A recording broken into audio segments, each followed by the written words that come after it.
Alright, karibu sana. This one is our normal show, the Super Sato.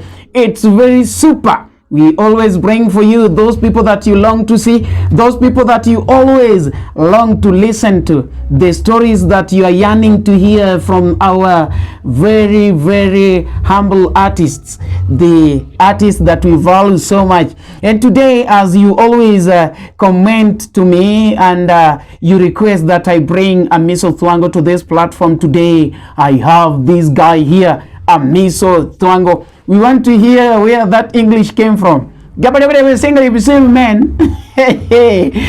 Karibu sana na usikose. Or what you can do, go share this video so that we have a lot of viewers, you know, to support our artist. I'm so grateful for your support. I see we are over 13,000 plus. Tunaelekea 14,000, and I know with your support, for those people who have not subscribed, this is the right time. You can go there and subscribe to our YouTube channel. I have here Amiso Thwango. Come with me to listen to the story of this talented guy.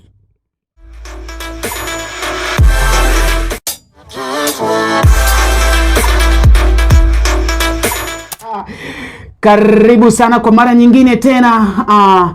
Vile mnajua, kila Jumamosi tunawaletea Super Sato na MC Omari Nash. Vile mliona nikitangaza, leo niko na msanii maarufu sana kwa jina la Amiso Thwango. Huwa anacheza ama anaimba nyimbo za Ohangla na nyimbo zake zimetambaa. Zimetambaa. Yani zimetambaa kote nchini. Yeah. Sasa ukiona kanda yangu hapa ni mgeni wangu, namuita Amiso Thwango na anajiita Kangeso. Anaenda kutupea story yake, vile alianza mziki, pale amefika, chenye anafanya sasa hivi ni mziki tu, ama labda akona kazi zingine. Alafu kidogo pia tutaenda kwa familia, atuambie akoje, akona bibi ama bado ako single, ana enjoy. Alafu kwa masomo yake pia atatuambia kidogo, alisoma wapi, akafika wapi, ndo tukuje kujua. Amiso Thwango, karibu sana. Asante sana Marinas. Kwanza utawasalimu kwanza, ndo nisalimia hao watu wote ama wasalimu tu. Warembo hai. Kwa nini warembo pekee? Useme warembo na wababa. Warembo ndio wa kwanza. Warembo ndio wa kwanza. Okay. Salimia wababa pia ndo wasione vibaya. Wababa wa ndugu. Kila mtu achukue tu salamu yangu akipenda. Lakini warembo ni hai. Sasa utuambie majina kamili. Unajua watu wanakujua tu kama Amiso Thwango, lakini hawajui majina kamili ni nani haswa. Saa hizi ni kutumia pesa kwa M-Pesa. Itatoka nani? Omari. Mimi naitwa Dix Dennis Odhiambo Nyadugure. Hiyo ni jina ya M-Pesa. Lakini jina ya usanii ni Amiso Thwango. Amiso Thwango. Haya, utuambie kidogo historia yako. Ulianza shule wapi? Ukamalizia wapi? Shule. Omari, mimi nilienda shule. Kweli nilienda shule. Shule nayo ulienda? Nilienda. Yani nilitembea shuleni. Karibu. Nilianza na Kitweru. Kitweru Primary. Kitweru Primary iko wapi? Inapatikana wapi kwanza? Kangeso. Kangeso. Hapo nilikuwa naenda kuchunga ng'ombe. Ulikuwa unaenda shule kuchunga ng'ombe? Kwani kuna shida hapo? Au kwenda kusoma? Nini? Hata kuwa na pesa ya kusoma. Sasa nilikuwa naenda shule kuchunga ng'ombe. Kulikuwa na space hapo. So ulikuwa unaenda shule kuchunga ng'ombe. Then nienda Kangeso Secondary. Kupeleka maziwa. Kupeleka maziwa. Ndio. Nikaenda. Sasa inamaanisha kwa mlikuwa na ng'ombe, mlikuwa mnakamua. Sasa wakati ushakamua unapeleka maziwa kwa secondary school, kwa shule ya upili. Aha. Nika join boda sector. Wakati watu mafundi wanajenga Rongo University, nilikuwa napeleka wao na boda. Sasa university pia umeenda? Hata ningepita. Ulienda university kumbe? Mpaka nilipita. Ukapita university. Maseno University. Ukienda wapi? Ramola. Bibi. Boda bibi. Anajiita Amiso Thwango. Nimejikuta nikicheka. Nikajiuliza huyu ni msanii, huyu ni mwanamuziki ama ni mcheshi? Akina yangu yote anasema kuwa yeye alianza shule, alienda primary school kuchunga ng'ombe, kwa sababu walikuwa na ng'ombe, na akiangalia shule vile alikuwa anaangalia shule kulikuwa na space. Sasa hapo ndo alikuwa anapeleka ng'ombe. Alafu kisha baadaye akaenda secondary school. Secondary school alikuwa anaenda kupeleka maziwa. Kila asubuhi. Tena saa 12. Saa 12. Kisha baadaye akajipata kwa boda sector. Sasa alikuwa anaendesha pikipiki. Sasa hapo pia alibahatika kwenda university kupeleka wale ambao walikuwa wanajenga. Alafu ananiambia hapo university alienda akapita kwa sababu alikuwa anaenda kutafuta bibi huko side za Maseno. Sasa alipita Maseno University. Nyumbani ni wapi Amiso? Nyumbani ni Kangeso. Ni Rongo. Migori County. Okay. Okay, sasa utuambie historia yako ya muziki, vile ulianza, kwa nini uliacha boda ukaanza muziki na? Omari, najua sisi tulikuwa watoto 10. Watoto 10. Hao watoto 10 tulikuwa wanaume 2. Mimi na ndugu yangu. Na wewe ndio ulikuwa mkubwa ama huyo mwingine? Mimi ndio nilikuwa mdogo. Sasa huyo alikuwa anachezea na Dio Misiani. Hapo alinifundisha kucheza gita. Sasa hivi unajua kucheza gita vizuri sana. Gita ya solo. Wakati wa Dio Misiani alitunza nyimbo ya Thwango. By the way, hii jina Thwango ni kama inamaanisha kitu. Nilienda kutembelea ndugu yangu Kisumu. Nikapata kama Dio Misiani alitunza hiyo nyimbo. Nilikuwa naimba nyimbo kama yangu. Sasa huyo Dio Misiani ndio akanianza kuniita Thwango. Sasa hii jina ulitoa ulipewa na Dio Misiani. Sasa ndugu yangu akirudi nyumbani akaanza kuniita Thwango. Na jina ya uzago mimi nilikuwa naitwa Mzee. Sasa nikabadilisha Mzee yeuke Amiso Thwango. Mzee Amiso. Sasa ukaongeza ile Thwango ulipewa na Dio Misiani. Sasa ni kama huyo Dio Misiani ndio nibatize mimi kwenda si ya muziki juu hiyo. Hata ni kama ni yeye ndo alikupea baraka. Juu hiyo jina ya Thwango ilitoka kwa muziki. Nilikuwa nasikia wengine wakisema kuwa Thwango ni kama ni waya ama uzi. Nilikuwa nasikia Thwango is animal. Ni animal, ni mnyama. Mnyama wa porini. Sawa sana. Ukienda kule Tanzania ndio utaona Thwango. Okay. Lakini unajua ukiitwa kama simba inamaanisha uko na sifa na tabia za simba. Sasa unajua ungetuelezea kwa ufupi tu Thwango, labda sifa zake, ndo tukikuona hivi tukuite Amiso Thwango tunajua. Unajua hata ukipatana na kijana na barubaru akitembea alafu usikie eti anaitwa fisi, unajua tu tabia zake, huyu ni kama ni mlafi huyu, ama labda anapenda wasichana, vitu kama hizo. Sasa wewe ukiitwa Thwango, ni sifa gani ambazo labda mnambatana nayo? Thwango ni mnyama ambaye ukikutana naye huwezi jua sura yake ni kama mbwa ama ni simba ama nini. Haisi mbele wala nyuma. Inakaa ngumu kiasi kuelewa. Inakaa katikati ya wanyama wa kitembe. Haisi mbele, haisi nyuma. Anakaa katikati. Hapo katikati. Na ukitazama unaweza fikiria hii ni mbwa ama ni simba. Ndio mimi.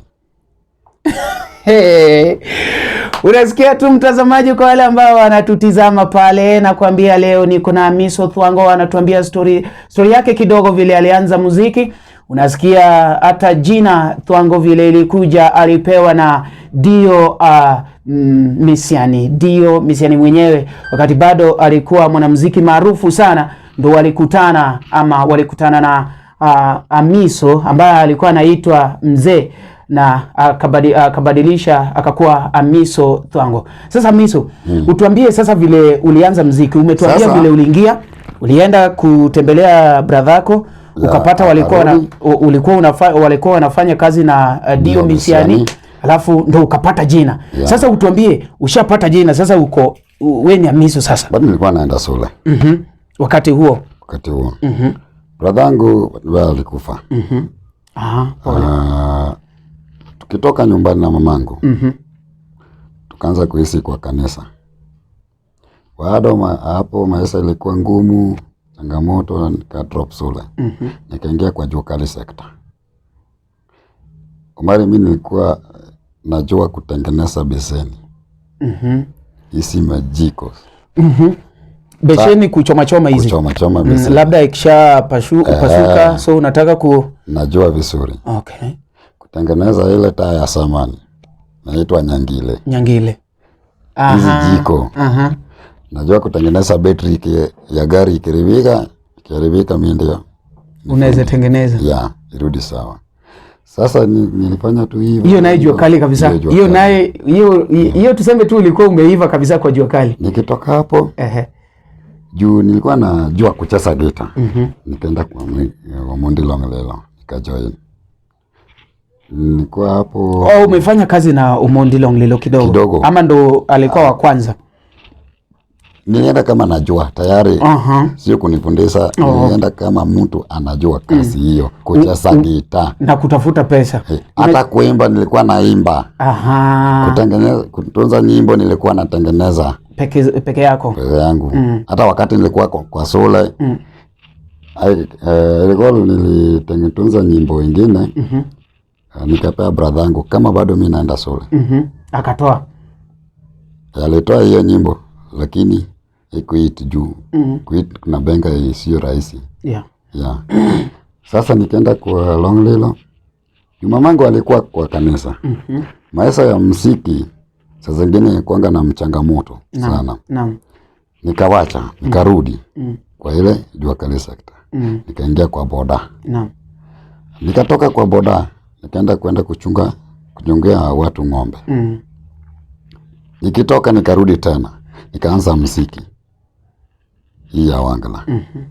Kwa naimba na hapo tulikuwa na Wiko Minlis. Tulikuwa na Toto Wodalego, Victor, Tete. Hatukuwa na piano, tulikuwa na cheza tu ngoma na Ajawa. Peke yake na mimi nilikuwa naimba. Sasa ndio Awiko huyu producer. By then hakuwa na kitu, ndo mlikuwa mnaanza. Lakini Awiko alikuwa anajua kucheza keyboard kwa kanisa. Sasa ni kama nyinyi mlitoka tu kanisani, kwa sababu hata wewe umeniambia story ya kanisa wakati Father alikufa, aliaga dunia. Father bradhangu. Father alikufa kitambo. Ni kama hata alikufa kama bado wewe ni mchanga. Sasa nilikuwa nacheza tu hivyo. Singine naenda kwa jua kali, narudi. Nikachukua mamangu nikarudisha nyumbani. Nikawacha mambo ya muziki. Ukarudi kwa jua kali. Nikarudi kwa boda sasa. Kwa boda sasa. Hapo tulikuwa chimba mchanga. Nikapata pesa nikaanza kutoa nyimbo. Juu hii muziki huwezi acha, hata ukifanya kazi gani huwezi acha hii mambo ya muziki kama ulisaingia ndani yake. Utatoka tu na urudi. Nikaenda studioni. Nikatoa nyimbo ya kwanza. Baby Total Wongi. Eddie Otieno, Diana. Hizo nyimbo ikavuma.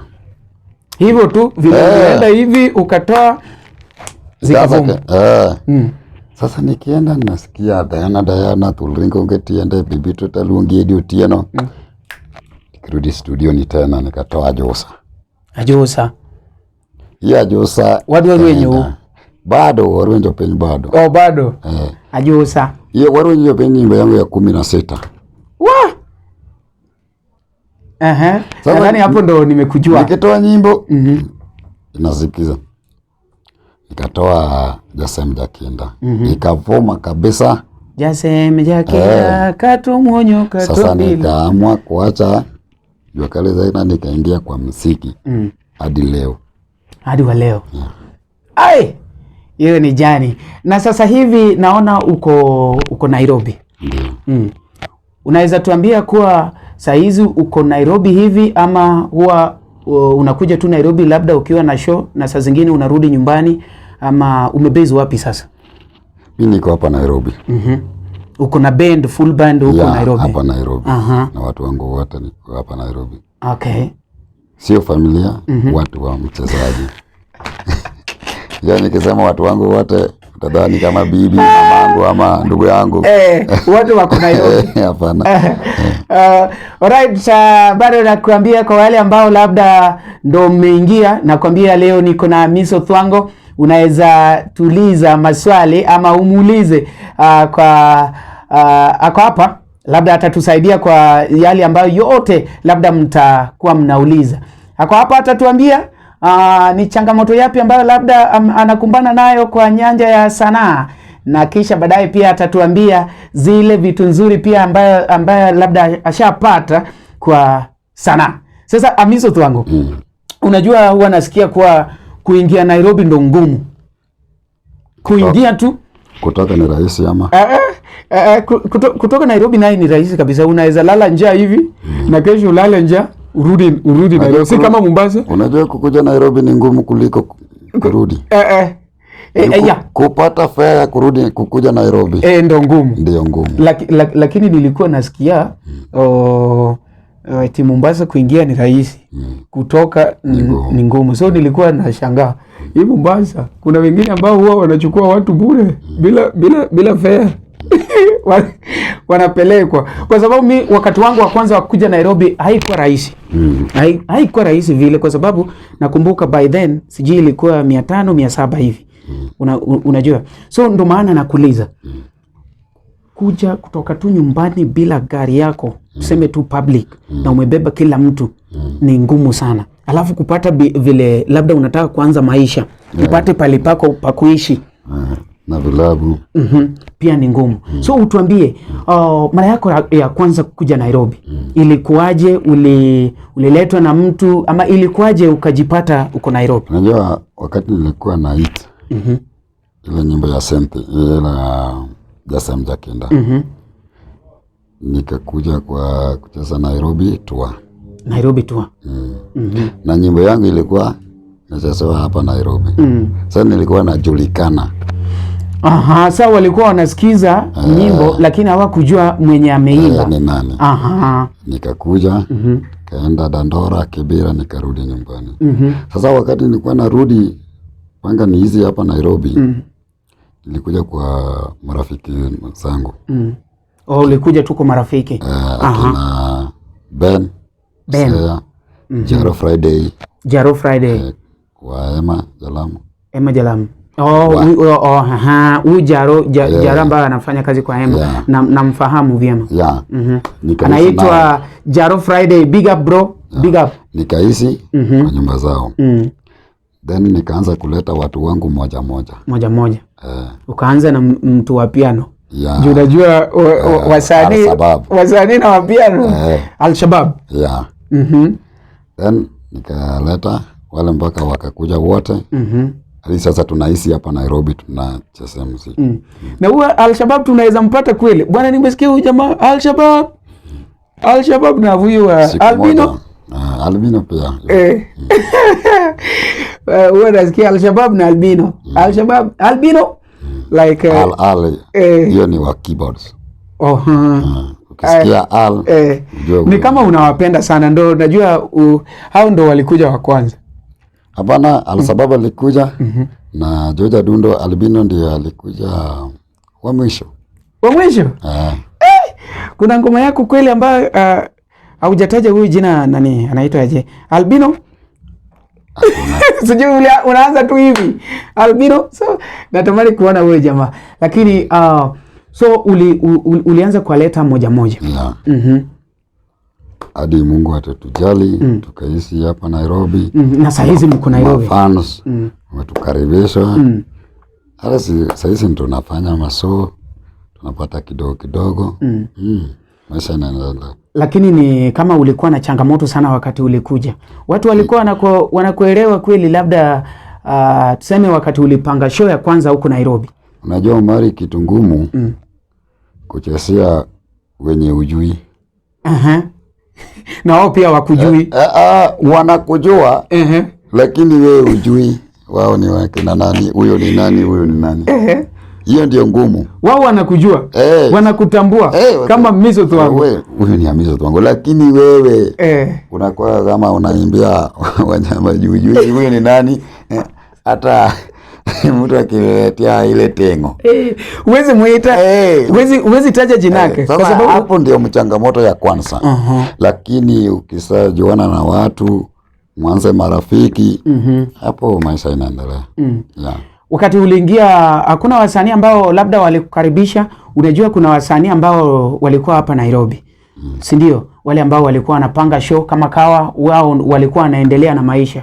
Wakati ulienda kwao kama Amiso Thwango, walikusaidia mahali labda wakati mwingine walikuwa nakupea mic unachapa kidogo ili ujulikane? Unajua hiyo ni urafiki. Wale tulikuwa na hawa wasanii. I can lazima congratulate Prince Inda.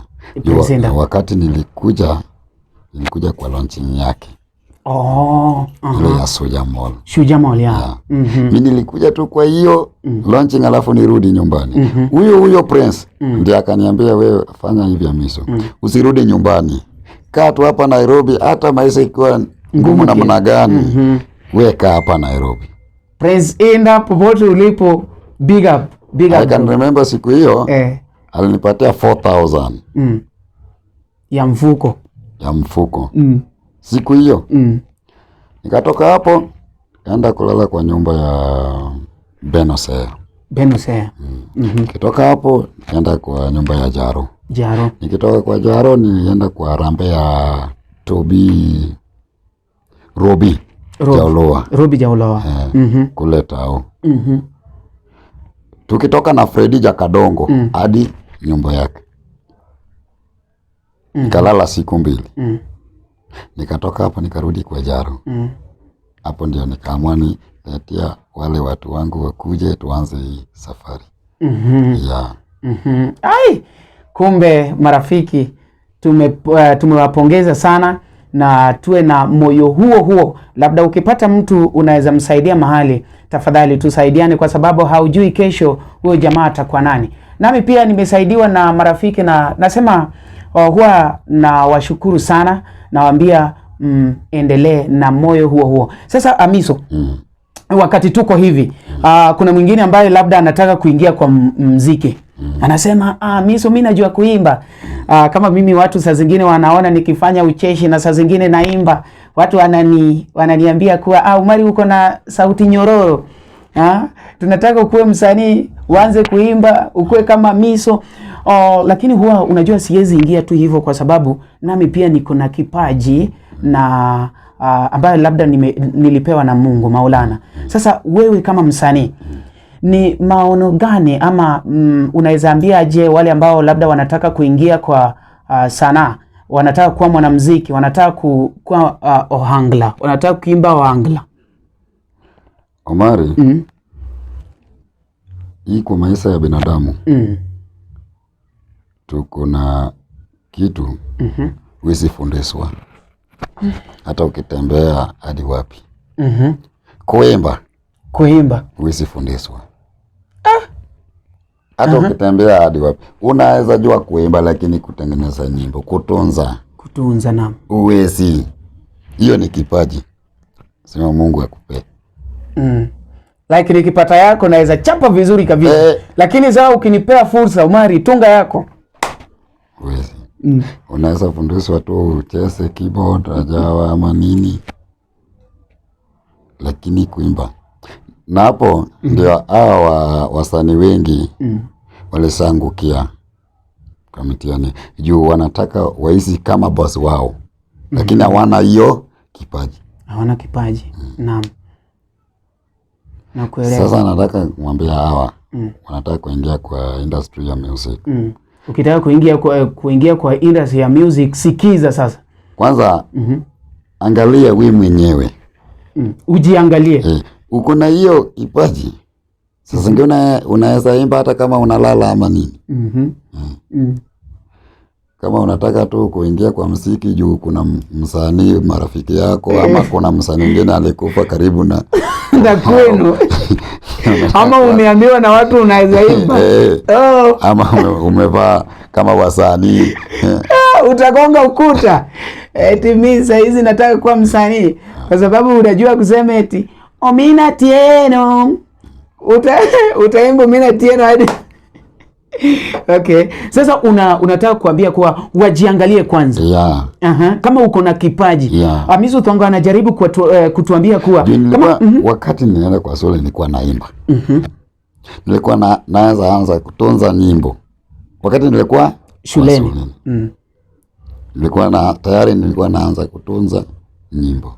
Nilikuwa naimba hadi mwanamuziki maarufu akajiita na jina ya muziki yake Thwango. Juu kuna kitu aliona. Tayari nilikuwa nasinda wale walikuwa wapo. Na mimi nilikuwa mtoto wa shule. Hiyo ni pongezi. Sasa ukiangalia hiyo, ujue huyu alikuwa na hiyo kipaji. Naam.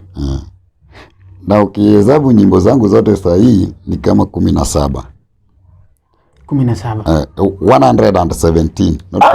117. Wa 100. More than 117 songs. Na kuna nimesarudia. Hakuna remix umetoa. Ati Jasemja Kinda ili hit. Sasa wacha itoe Jasemja Kinda remix. Nitafanya hivi ndio. Hata hii bado kuna nyimbo kama 42 ambayo nachasanga kwa stage. Na hujatoa? Na nisitoa bado. Na ukisikiza hizo nyimbo zote utapata message tofauti. Sio message inatoka kwa nyimbo ya nani ama ya nani. Na every song lazima mtu atoke na kitu. Hata ukisikia era Facebook, watu walikuwa wana chat kwa Facebook, lakini hakuna msanii ambaye alikuwa wa kwanza kutoa hiyo. Alafu unaona siku hizi naona wasanii sana wasanii maarufu sana unaona wanatoa collabo kama Prince Inda alitoa na huyu jamaa Bahati, Musa Jakadala akatoa na Willy Paul. Wewe pia uko na mpango ama labda hauna mwenye unaweza toa naye collab kama hiyo? Ndio, kutoa collab sio mbaya. Hata mimi na Elisha Toto tuko na collab nyingine tulirecord. Lakini siwezi zoea kutoa collab. Kwa nini? Omari, kila mtu ako na akili yake. Na tukisema tutoe nyimbo ya hii nyumba. Hii idea saa zingine ilikuwa yako. Naam. Na mwishowe hiyo muziki itabaki yako. Sasa kuna wengine wanafanya kolabo kuchukua opportunity ya kuchukua wale watu wa wenzake. Mafans. Mimi nikitoa kolabo na Omari, nitachukua fans wake. Fans wa Omari watakujia kwangu. Hiyo ndio nia yangu. Sasa zingine Omari anajua Amiso ako na messages. Nikikana ye karibu nitachukua messages next time nitengeneza naye nyimbo zangu. Sasa unataka kutuambia kuwa watu huwa wako na sababu na jisababu za kutoa collabs. Wengine wanaenda juu ya mafans.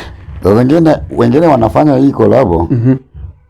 Unajua hii mambo ya sasa wanasema kuna big deep state. Deep state. Tutoe collabo ya deep state ya wasanii.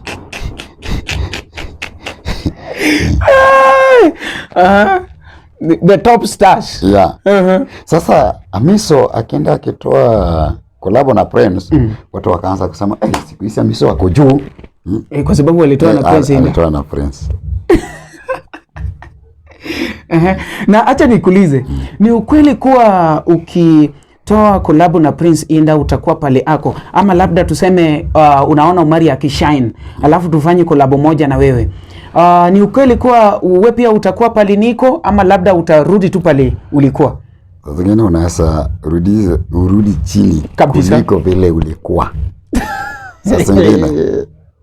Sasa zingine unajua mimi nadhani kuwa eti labda ukifanya collabo na Omari like sasa hivi huwa na host watu, na kuna hii Mungai pia anafanya hii, Jalango pia anafanya.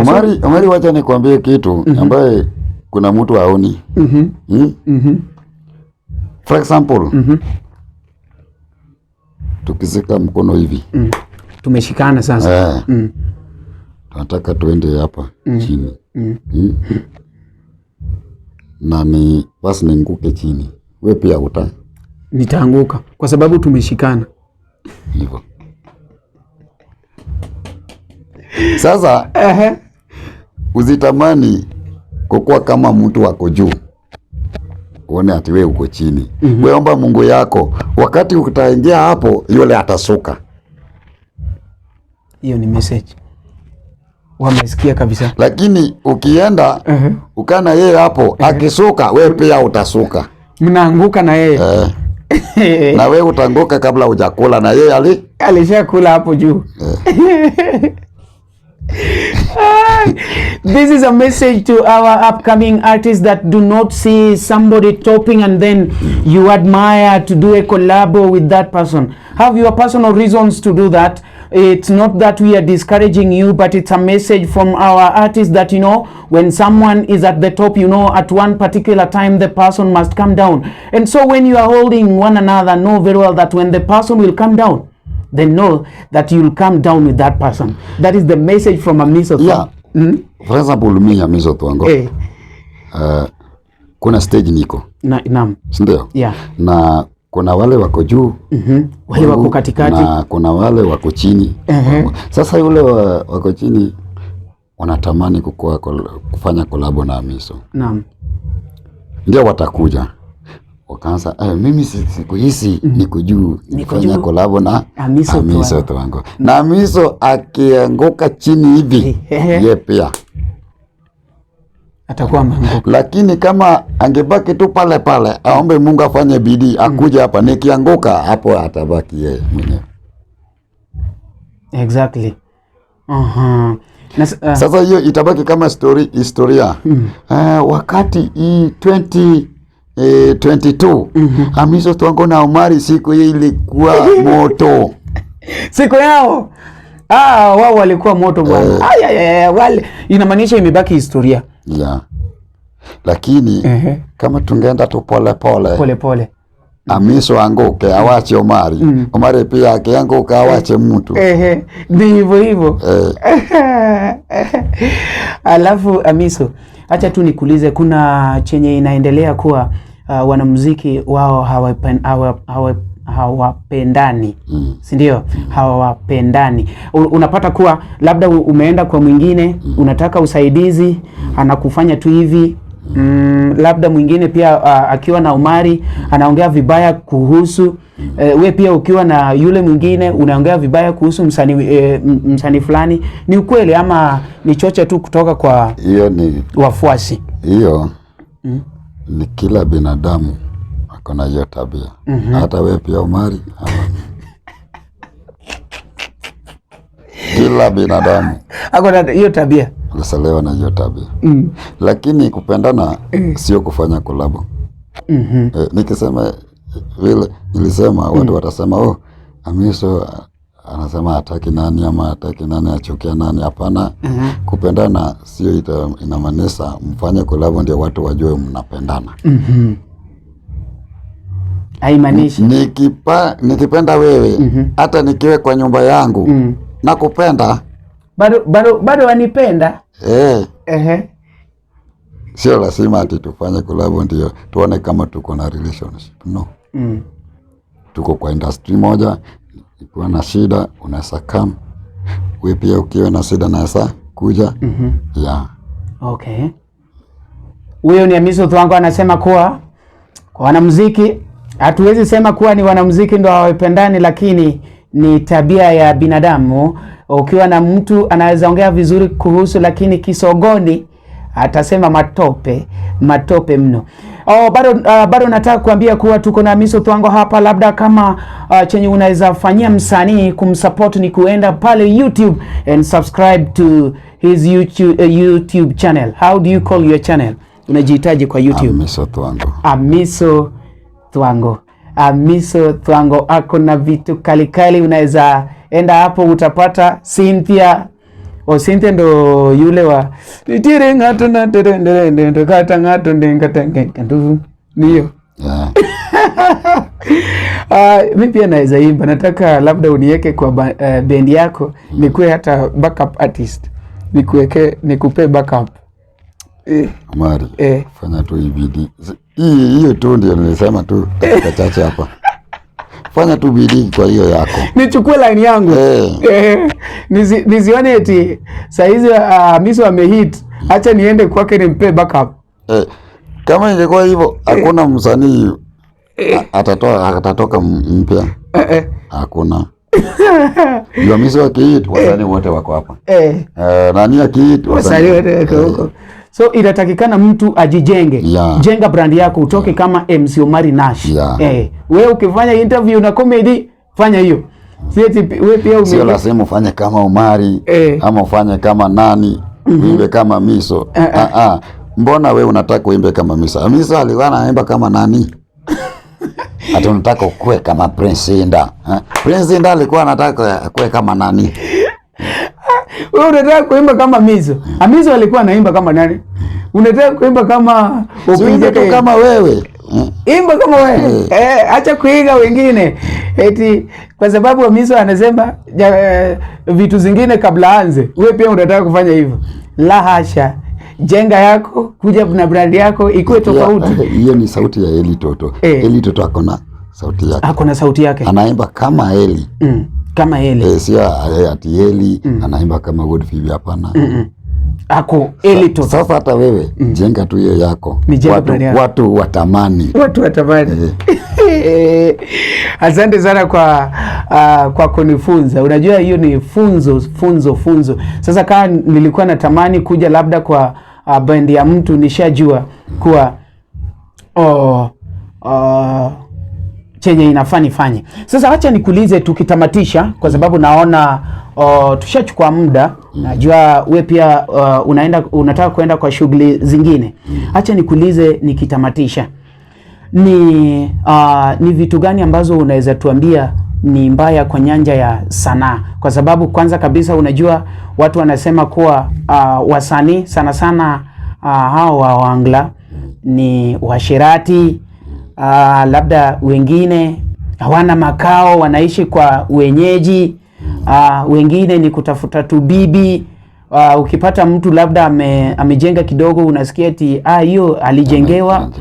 Vitu kama hizo ni kweli zinafanyika hapa? Kwa upande wangu sio sema ni kweli ama uongo. Juu mimi niko na boma yangu. na bibi wawili. Naam. Sasa mi nafanya kazi kama naangalia Familia. Lakini kuna wengine sijui ni nani, lakini kuna wengine hata mimi pia nasikia vile unasikia. Kuna wengine waliingia kwa muziki industry kwa kutafuta wale wa mama wako na pesa. Wale maasi. Yani, kitu inaleta hiyo mtu akisa lose hope maishani. Ni kama mtu anakufa baharini. Anaweza shika chochote. Sasa unataka Amiso ako na gari. Nataka nikuwe na gari. Lakini njia ya kupata hiyo gari wewe hujui. Sasa vile Amiso alifanya kazi akapata hicho. Haujamuuliza bado, lakini unataka kuwe na gari. Jua Amiso ako na. Ndio utapata muda mwingine hapo kachukua wewe pia. Sasa wewe ndio olewa juu ya hiyo gari. Nia yako ni gari tu. Nia yako ni gari. Nia yako ni mavazi. Nia yako ni chakula. Nia yako ni kuishi kwa nyumba nzuri. Lakini hautajengea hizo nyumba nyumbani. Naam.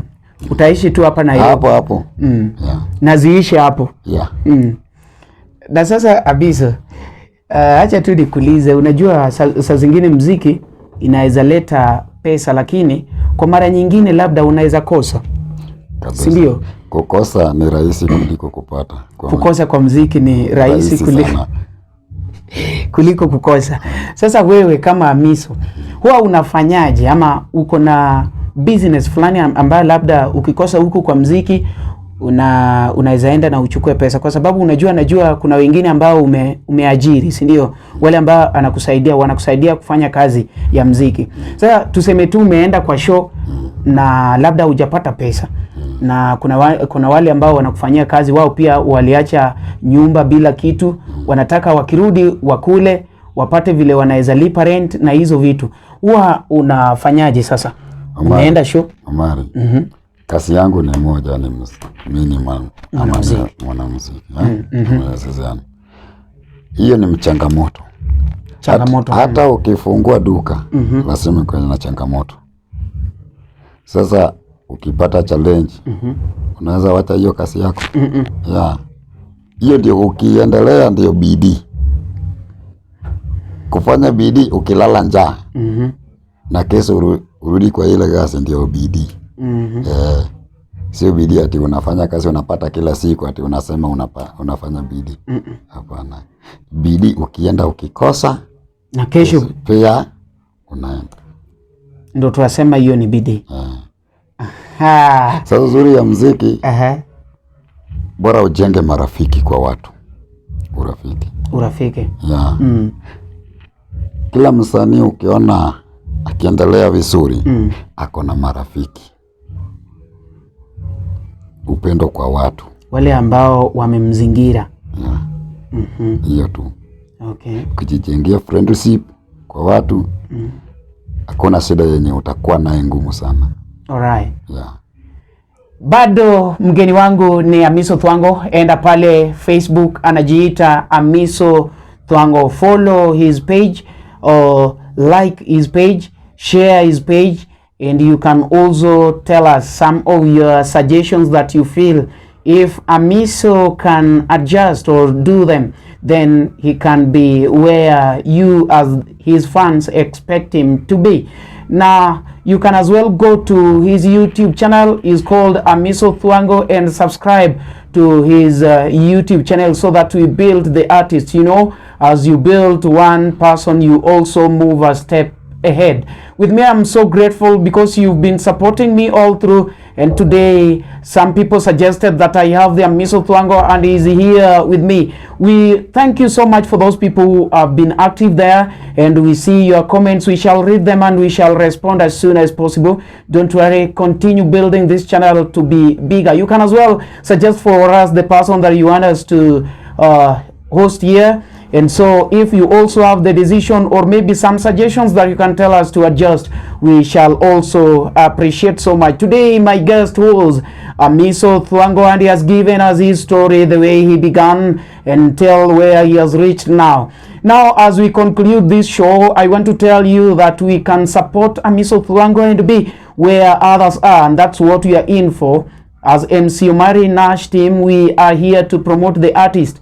As we promote ourselves, we also promote others, and that's why we are growing day by day. And we appreciate you, our fans, because you've been supporting us all through, and we are taking it to the next level. Watu walisema kuwa Umari saa zingine unatuletea wasanii lakini hatuelewi mnasema nini, na kisha baadaye wanaondoka bila hata kutazama kuwa tuasema nini, kwa sababu tukianza tu introduction hivi watu wanasema hatuelewi. Na kwa hivyo basi tuliamua kuwaletea kipindi kwa Kiswahili na Kiingereza. Tuko na changamoto kidogo tu, lakini najua vile tunazidi kuendelea tutakuwa pali wengine wako. Sasa Amiso, Yes. nataka uchukue fursa hii uongee na mafans wako, marafiki na wale ambao washa kuweka pali huko sasa hivi. Alafu tuambie unataka ufikie wapi? Ushafika ama bado unaendelea? Kwa sanaa nasikia kuna wengine ambao wanajiita upcoming artist na the star. So The star. Kama tuko na upcoming, lazima tukue na downcoming.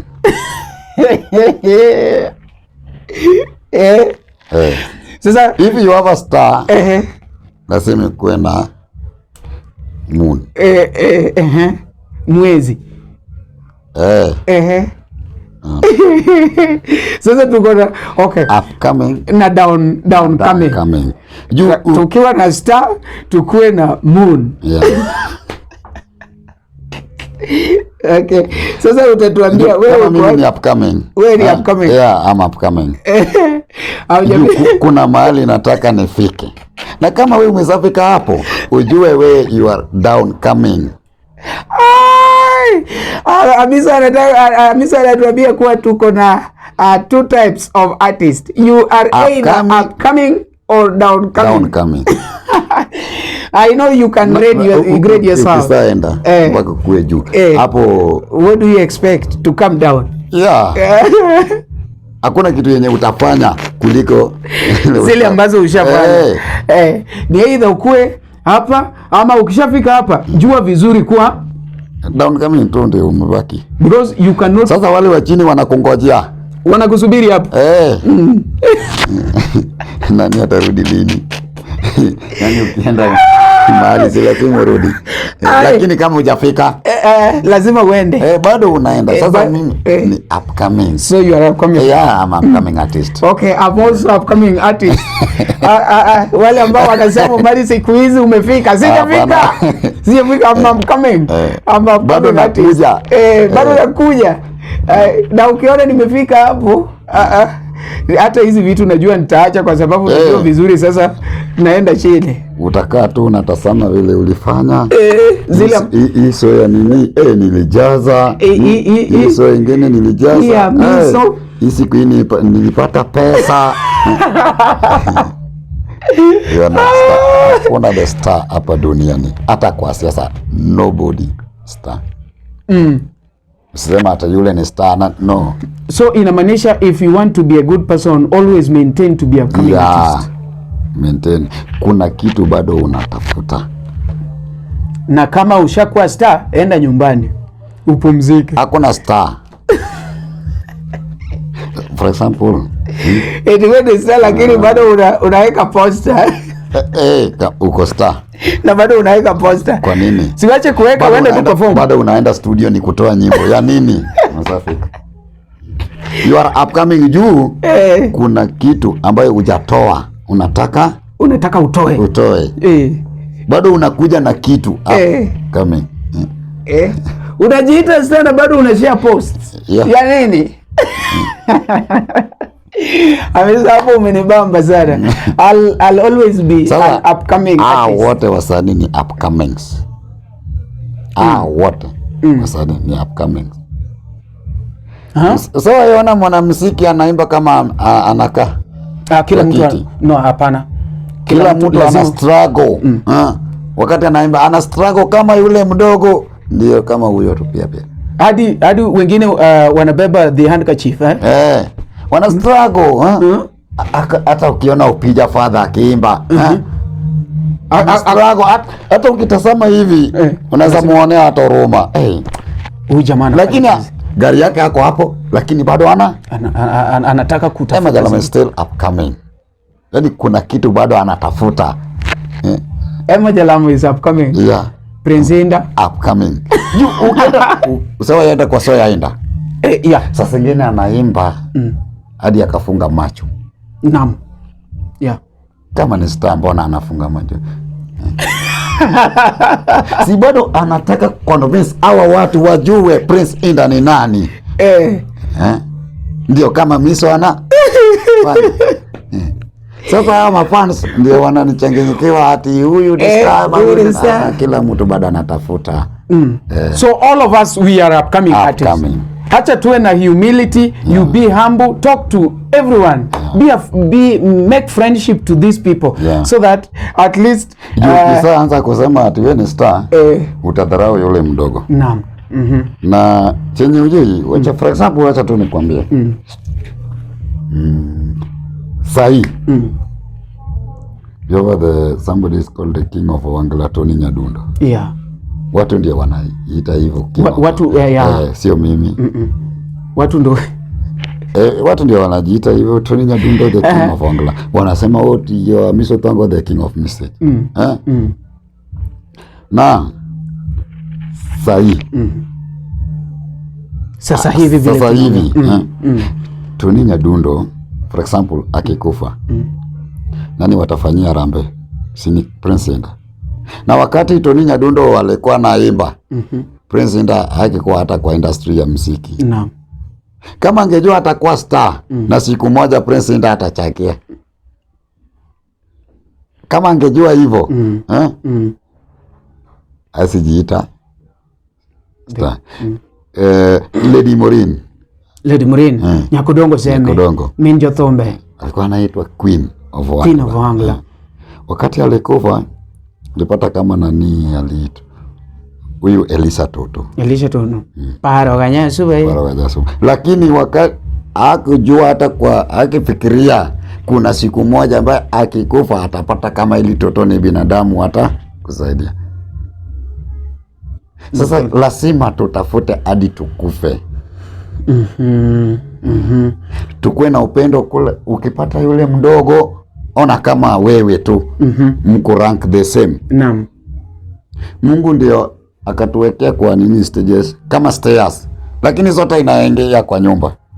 Zote zinaelekea kwa nyumba. Ukiwa na lift kwa nyumba, unajua ukianza kupanda stairs lazima uone ile ambayo iko chini. Lakini wote wanasikana, wanapendana. Hata ukitaka kutoka hapa, uteremka hapa chini, usipata kama yule stairs iko juu na kuna ingine imeachana. Kavota zingine we toka hapa we uko chini. Hapana. Wako tu level moja. Ukibalance ndio utafika. Lazima Misa kwe kwa hii stage, Denania kwe kwa hii stage. Lakini usione wewe ni ati hapo ukifika uko juu. No. Lazima mtu akitaka kwenda juu, lazima kanyage yule mdogo kwanza ndiye akuje kwako. Mtu akaanza kwa fan wa muziki, anaanza na ile disco ama radio. Ama ufa kwa nyumba. Ndio kesho yake akakuja kwa bwana ni saa kuna msanii mwingine ana base kwetu anaitwa fulani. Akagia tu hivyo pole akakuwa fan. All right. Amiso Thwango, the king of message. Amesema watu ndo wanamuita. Yeye bado hajajiita. Yeye anaitwa tu Amiso Thwango, lakini ni watu ndo wanamuita. Lakini ni ukweli, hata kama ulikuwa unatusikiza, unaweza sema haswa huyu jamaa hakuna ujumbe kabisa. Hakuna ujumbe kabisa. Sasa nimeshukuru sana kwa sababu najua ulikuwa na tight schedule, lakini umetupea at least tupige gunzo kidogo, tupige story. Na kwa hivyo basi sijui kama uko na labda neno ambayo labda unaweza tuambia, unaweza ambia wale ambao walikuwa wanatutizama. Mimi nimeshukuru vile wamenipenda. Ukitaka ujenge msanii, seta mimi peke yangu, zigiza nyimbo zake hata kwa nyumba. Mtu akipita mara pili asikie hiyo nyimbo, ataenda kutafuta yeye pia. Naam. Hivyo tu. Ndio naweza sema nimeshukuru vile mnanipandisha hadi nifike hapa. Bado tuko mchangamoto, tuko kwa jara. Tuendelee tusikane tu pamoja na wale wasanii wenzangu. Tukue kitu kimoja. Kitu yenye nilikuwa nataka kusema, usione mtu ate mdogo ate mama, kila mtu wako kwa rank the same. Okay. Tupendane. Ukiona Amiso, ona kama ndugu yako, uone kama akokoto kwa level yako. Usijione kuwa star na yule mwingine ni upcoming. Vile tumeambiwa. Nimeshukuru sana Amiso. Namba yako ni public kama ni private, wa kutafute pale kwa Facebook? Mimi niko na namba moja public.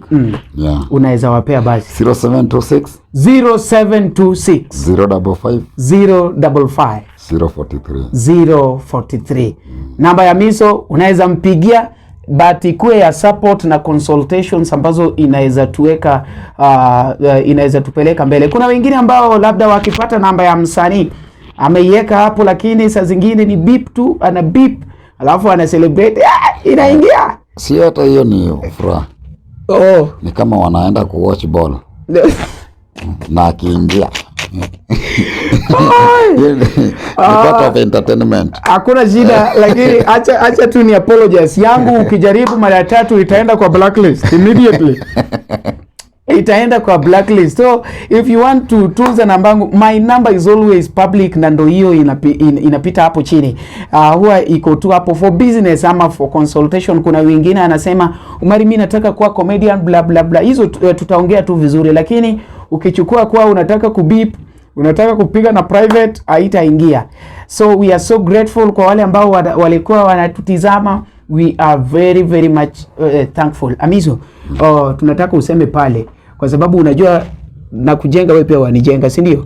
So utasema tu every Saturday tuko live na MC Omari Nash kuanzia saa 3 usiku.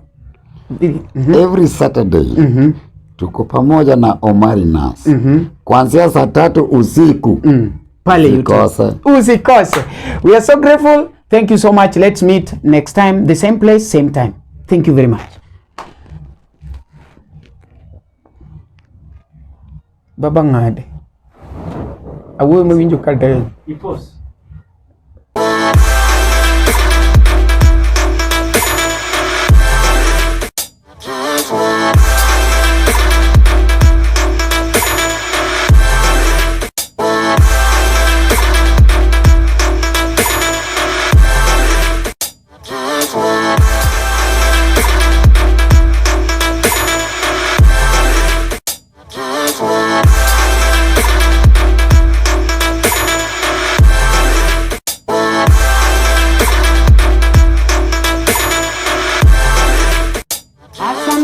Sana kwa wale ambao walikuwa wanatuwatch, umesikiza.